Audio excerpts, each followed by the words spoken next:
kalau kalian cari casing yang estetik yang bisa bikin keren kantor kalian, mungkin gue punya jawabannya. Kenalin, ini adalah Silverstone LD03AF. Casing yang keren banget, pasti kalian penasaran gimana casingnya.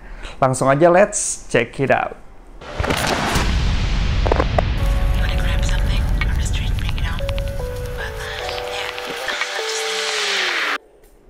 Halo Garuda Geeks, balik lagi sama gue Rizky Figian dari Garuda Teknologi Nusantara. Seperti yang udah gue bilang, kita akan bahas casing Silverstone yaitu LD03AF atau Airflow. Nah, casing ini punya slogan yang gue rasa keren banget. Slogannya itu Small Form Factor Case with Artful Blend of Engineering and Aesthetic. Dan yes, bener aja. Kalau kalian lihat casing ini, yang tergambar dari kalian adalah estetikanya yang keren, engineeringnya yang mantap banget dari Silverstone. Dan casing kayak gini bakal bikin meja kerja atau mungkin studio kalian atau kalian punya toko gitu yang bisa dilihat banyak orang makin keren lagi. Tapi sebelum kita masuk lebih dalam, yuk kita lihat spesifikasi lengkapnya dulu.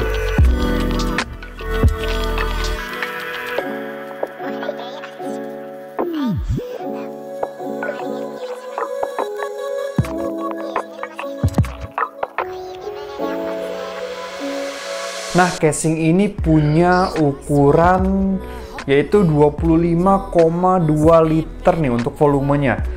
Mungkin menurut kalian yang para pecinta casing mini ITX, 25 liter kayaknya udah bukan ITX lagi ya, udah gede banget. Karena emang bener banget, kalau casing ini disandingkan dengan casing-casing ATX lainnya, casing ini terlihat gede banget. Mungkin lebih cocoknya ini kayak casing mid tower yang gede, yang nggak terlalu gede sih, mid. Dan di belah dua, karena ukurannya emang segitu. Tapi emang Silverstone bikin casing ini bukan jadi yang terkecil, tapi jadi yang paling estetik dan paling punya fitur yang kalian butuhkan. Kita lihat dari desainnya dulu. Desainnya ini bener-bener keren banget, dan disebutin sama Silverstone berkali-kali itu estetik banget. Dimulai dari sudut-sudutnya yang keren, lubang-lubang airflow yang menambah kesan estetiknya. Terus ditambah kesan premiumnya dari 3 sisi tempered glass yang ada di depan, kiri, dan kanan. Ditambah lagi bagian belakangnya juga nih keren banget. Karena I/O-nya dari atas, jadi bagian belakangnya tuh clean banget. Jadi walaupun ini ngadep belakang atau ngadep manapun, ini masih terlihat clean. Nggak ada lubang-lubang I/O di sekitar bodinya. Kesan estetik dari casing ini akan bertambah banget nih kalau komponen yang kalian masukkan adalah RGB. Tapi gue sebenarnya bukan penggemar RGB ya, RGB yang bling-bling yang wah banget, yang sampai nusuk mata. Gue bukan penggemar itu. Nah, kalian percaya sama gue kalau kalian masukin komponen-komponen RGB yang banyak di casing ini nggak akan jadi norak. Malah jadi estetik banget, karena tempered glass-nya ini bukan tempered glass yang bening. Tempered glass ini punya warna yaitu warna gelap atau biasa dinamakan tinted black. Jadi RGB-nya itu akan subtle banget keluarnya dan nggak akan silau sampai keluar. Dengan tempered glass tinted black kayak gini, bikin PC kalian terkesan lebih rapih. Karena kabel manajemen sebenarnya nggak kelihatan dari luar kalau nggak disinarin sama RGB-nya. Jadi kalau orang lain lihat, kayaknya kalian bikin PC ini tuh rapi banget. Padahal nggak juga. Kita masuk ke pengalaman rakitnya. Menurut gue pengalaman rakitnya ini asik banget. Kalian yang masih newbie nih, masih baru bongkar-bongkar casing ini enak banget dibongkar. Karena kalian nggak perlu tools apapun, nggak perlu obeng, nggak perlu tang apapun lah yang ribet-ribet buat ngebuka casing ini.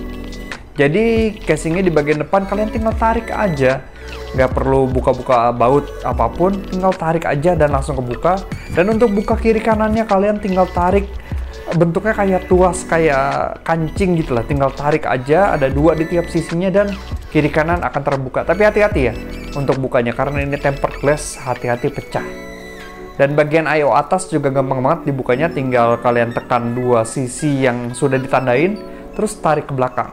Selamat, kalian sudah menelanjangi casing ini. Gampang banget kan? Nggak perlu obeng, nggak perlu tang, nggak perlu susah-susah lah. Gampang banget bongkarnya. Kalian yang newbie pasti enak banget bongkar casing ini. Selanjutnya perakitannya juga gua rasa biasa banget ya. Nggak ada yang ribet, nggak ada yang rumit. kayak casing-casing mini ITX yang biasanya. Walaupun ukurannya lebih kecil ya, harus pakai motherboard ITX dan PSU ITX, tapi untuk ngerakitnya nggak beda jauh sama casing mid tower lainnya. Gampang banget dan straightforward banget.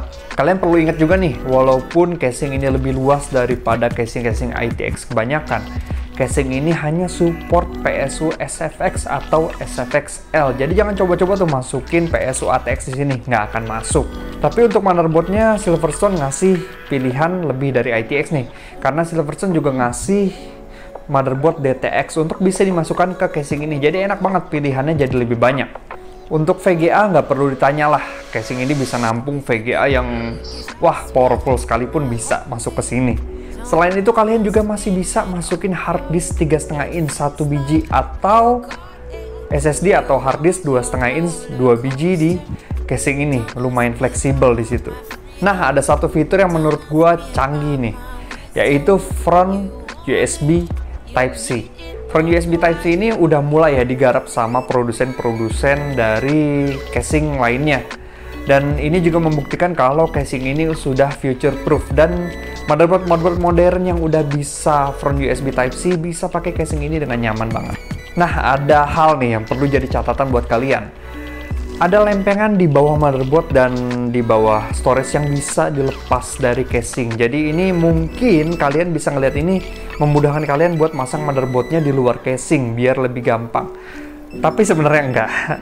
Karena lempengan ini adalah tujuannya untuk cable management, dan Silverstone sudah menyediakan cable management yang melalui belakang lempengan ini. Jadi kalau lempengan ini dilepas, otomatis cable manajemennya harus dikeluarin dulu.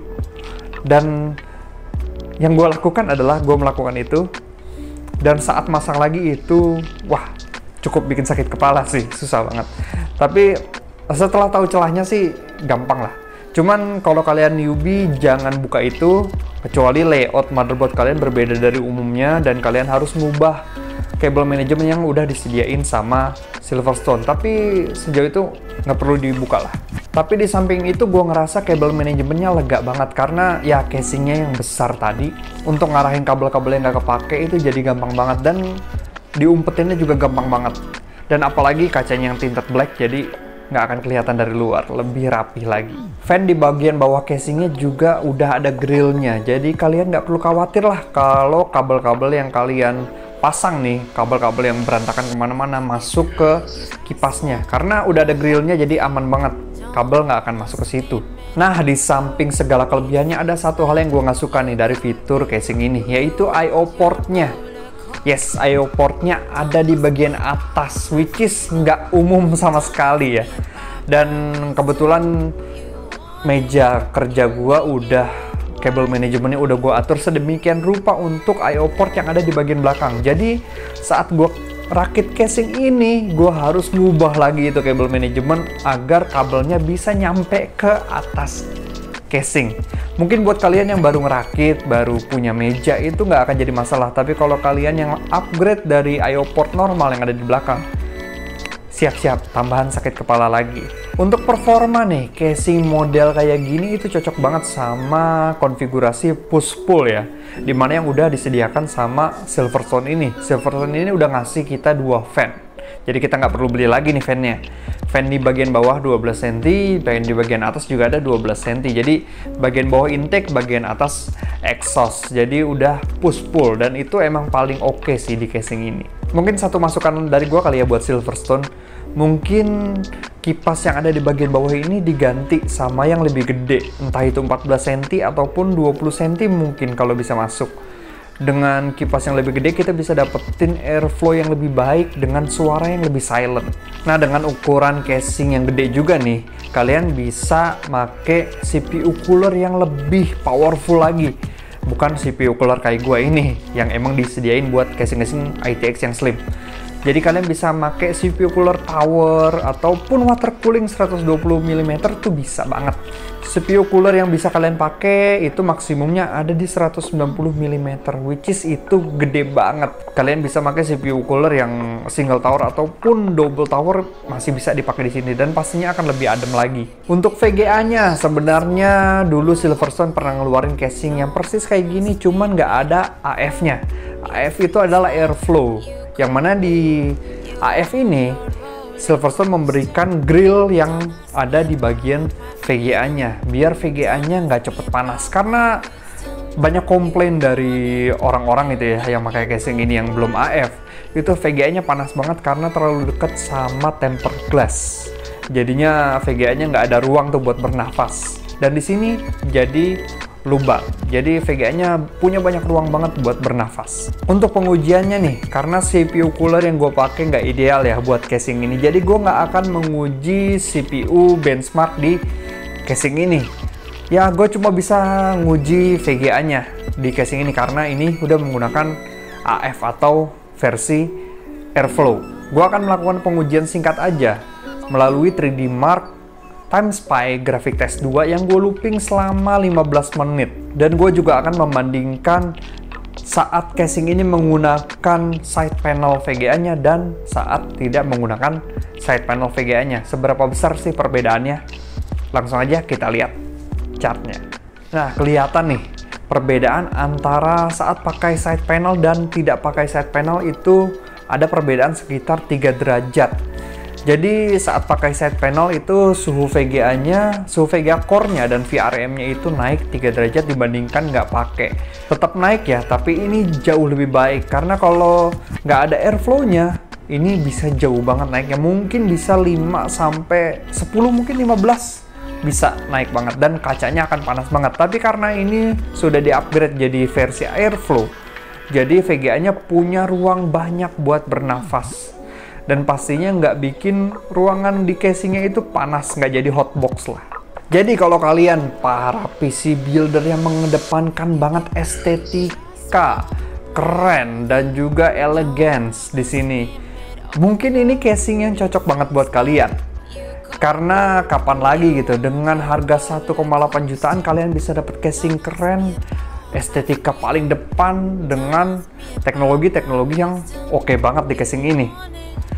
Oke, itu aja yang bisa gue share dari Silverstone LD03AF. Kalau mau beli, kalian bisa belilah di toko-toko kesayangan kalian. Dan ya, buruan dibeli karena casing ini keren banget sih buat bikin keren meja kerja kalian. Oke, gue Rizky Fidian dari Garuda Teknologi Nusantara. Bye-bye guys.